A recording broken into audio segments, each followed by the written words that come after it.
Hi everyone, welcome to 5 Quote Shakespeare Hamlet Theme Analysis. In this series, we looked at a total of 14 different themes, and in this one, we're going to finish up the Revenge mini-series. In the Revenge mini-series, there were a total of 4 videos. In the first one, we looked at the 4 revenge subplots and tried to explain their significance. In the second one, we looked at Hamlet's revenge dilemma and tried to explain why he couldn't commit revenge due to conflicting cultural influences.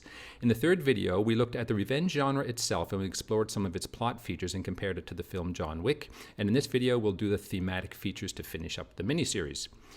Yeah, the John Wick part was a lot of fun, that was for sure. What I do in each video is first identify the important aspects of the theme and apply it to the play, and then we dig deeply into the text of each play and pull out several quotes to prove the connection. If you find these videos useful, please like and subscribe, and if you make a donation, you get a complete set of the PDFs I use in this series. See the description for details.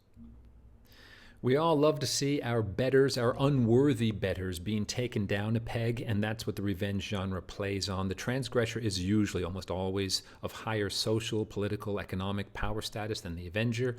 And they must be depicted as corrupt, venal, hypocritical, cruel, manipulative, deceitful, unworthy in some regard, and we like to see those guys being taken down. The audience thus sympathizes with and identifies with the underdog. We love a good underdog story, do you see? And we also want to repair the injustice of unfair hierarchies. We all live within many hierarchies, and some of them are good. If you got a good boss, you should be grateful for that hierarchy because they're doing a good job maybe that you couldn't do. That's the situation with a lot of people, with most people. But some hierarchies are unfair, and the person above you doesn't deserve their place in whatever regard. And if you're a fair-minded person, you want to take that person down. If you're a fair-minded person, you want to applaud the guy higher on the hierarchy for his talents, do you see? So it's the unjust hierarchies that we want to destroy. So it's a kind of cathartic entertainment. Watching these revenge genres, we see the wasteland of our own, minor wastelands of our own lives being corrected on the screen, do you see, or in the book. So we feel release of our daily frustrations from watching our social betters being taken down a peg, as I've discussed. We vicariously participate in that revenge. My jerk boss, if you happen to have a jerk boss, is getting, I can feel that the sense that he's getting taken down by watching these genre films and movies and reading the books. So Claudius was of similar rank to Hamlet, of course. The brother of a king and the son of a king, they're quite similar. I'm not quite sure of the legalities of the ascension of the throne rules. But anyway, they were similar. But, of course, now he is much higher on 3 hierarchies, interestingly. And the unworthiness is what makes the payoff satisfying. Not the fact that he's on the hierarchy, but the fact that he's unworthy. One, he's the king. He's unworthy to be the king because he murdered his brother. He's unworthy to be in a higher position than Hamlet because he got there through using his Machiavellian talents, and that has led to real success in the world. Your coworkers, you might be working with a coworker, you start off in the same position, but your coworker is a Machiavellian. He's really good at manipulating the system, and you're not. You're more a naive Hamlet, and so you feel that injustice, and that's a hierarchy that is unfair, and we want to see it taken down. So Claudius, again, as an older man, he is higher than Hamlet because he's a kind of father figure. And back in those days especially, but even today, the father would naturally demand respect of the son, do you see? And even if the father is unworthy, it makes it psychologically difficult for the son to go against the father because they're the father. So you can make a power play. If you're a jerk dad, you can say, you're my son, you should respect me, or you're my daughter, you should respect me.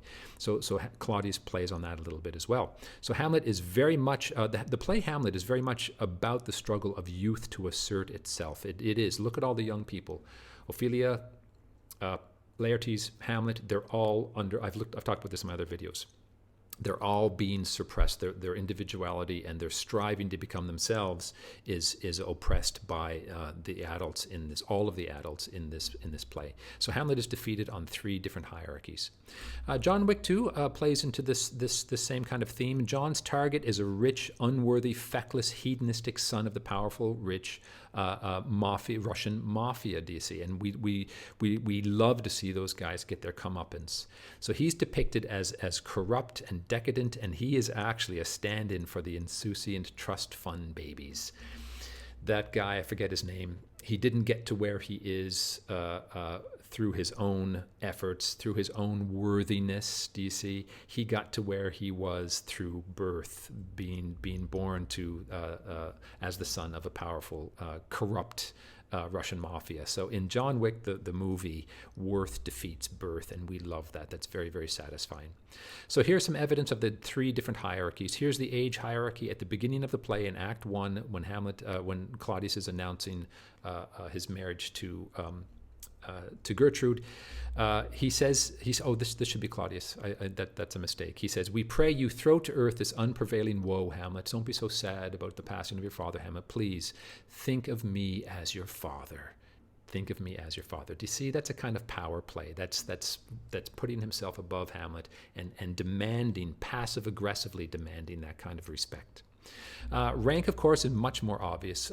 Rosencrantz says, "Good my lord, why are you so sad? Why are you so unhappy? What's the cause of your distemper? I don't have the position in society that I should have. I lack of advancement. Claudius is higher on the hierarchy than I am, and that's not fair. It's an unfair hierarchy. Claudius is not a king I can respect, DC, and therefore my lack of advancement causes me a lot of grief." Rosencrantz pushes the issue and he says, "How can that be?" He doesn't understand. These guys are they're deer caught in the headlights of this Machiavellian manipulator, and they don't understand what's going on. So how can that be when you have the voice of the king himself for your succession in Denmark? Dude, you should be happy. You're the prince. You're the next in line. When Claudius is gone, you're going to be king. Shouldn't you be happy? From his point of view, that is a position of great happiness. But here's the frustration again. And Hamlet says, "Yeah, you're right, but while the grass grows, the horse starves." That's the old proverb. The proverb is something musty, he says. So we can feel Hamlet's frustration here. He can feel the injustice of the hierarchy, DC. It's not a fair hierarchy. There's certainly, it's not fair or unfair, I think. If someone is born with natural talents, that's just a hierarchy that you get that we're all stuck with. No, it's not fair, but it is what it is. And just because someone has more talent at playing the piano or basketball than you, it doesn't necessarily mean it's cosmically unfair, but it's not personally unfair. I don't have to kill every NBA superstar because I'm not as good at basketball as that guy. Do you see? He was born with natural Machiavellian talents, and he on the cunning hierarchy, Claudius is king. Rightful king, I suppose, in a perverse way. So here's evidence of that. So Claudius says to Laertes, he says, we can get Hamlet because he's naive. He says, Hamlet being remiss and most generous and free from all conniving, he's naive. He doesn't see the world in these Machiavellian terms. Hamlet will not look at the swords that you're going to be fighting with, so we can easily put poison on the foils and uncork the foils so that you can cut him with them, DC. So he's definitely much more cunning than the naive Hamlet. All right, number 5, hero battles internal and external demons. And that was 5 quote Shakespeare Hamlet theme analysis, the end of the Revenge mini-series. I hope you enjoyed it, and if you did, come back for my next video, Thought versus Action. If you found these videos useful, please like and subscribe, and if you make a donation, you get a complete set of the PDFs I use in this series. See the description for details. Thanks for watching.